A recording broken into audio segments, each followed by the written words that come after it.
ஒரு நாள் ஈவினிங் நானே என் தம்பி, என் தங்கச்சி, என் பொண்ணு எல்லாம் கிளம்பி கோவிலுக்கு போனோம். கோவிலுக்கு போயிட்டு லைன்ல நின்று சாமியை பார்த்துட்டு ரொம்பவே டயர்டாகி வெளியே வந்தோமா. அப்பன்னு பார்த்து என் தம்பி ஏதாச்சும் சாப்பிடலாமா அப்படின்னு கேட்டானா. வாய் வேணானாலும் வயிறு வேணும்னு கேட்டதுனால அவன் கூடவே கிளம்பி போயிட்டோம்.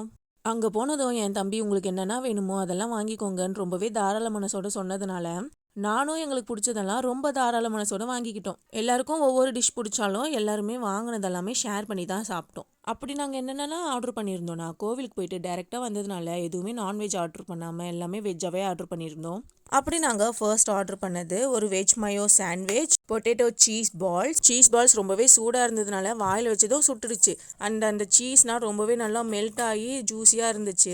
அதுக்கப்புறமா என் பொண்ணுக்கு ரொம்பவே பிடிச்ச ஃப்ரெஞ்ச் ஃப்ரைஸ் மட்டும் 2 பிளேட் கிட்ட வாங்கிட்டோம். கூடவே லோடட் ஃப்ரைஸ் அண்ட் கட்லெட்டும் வாங்கி நல்லா சாப்பிட்டு இங்கேருந்து கிளம்பி டைரெக்டாக வீட்டுக்கு போய் சுட சுட சப்பாத்தி அண்ட் பன்னீர் பட்டர் மசாலா சமைச்சு சாப்பிட்டு டேவை கம்ப்ளீட் பண்ணிட்டோம். உங்களுக்கும் இந்த மாதிரி சிப்ளிங்ஸ் அண்ட் கசின்ஸோட வெளியே போய் வாங்கி சாப்பிட பிடிக்குமா இல்லை வீட்டில் சமைச்சு சாப்பிட பிடிக்குமான்னு சொல்லி கமெண்ட் பண்ணுங்க.